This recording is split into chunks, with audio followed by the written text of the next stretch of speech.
এটা দুধমান কচুর ডগা যেহেতু আমার ছাদ বাগানে হয়েছে, এটাকে আমার সেদ্ধ করে জল ফেলতে হবে না, এটাকে শুধু মজিয়ে দেবো। পরে আমি এটাকে একটু মাথা দিয়ে করবো।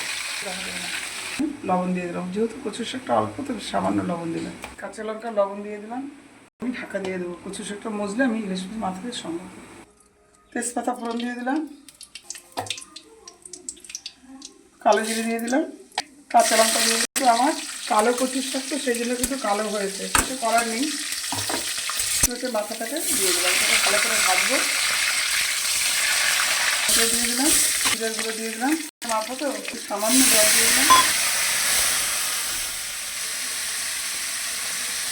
হলুদ গুঁড়ো দিয়ে দিলাম, হঠাৎ ছোলা ভিজে আমার একটু লবণ দিয়ে দিলাম,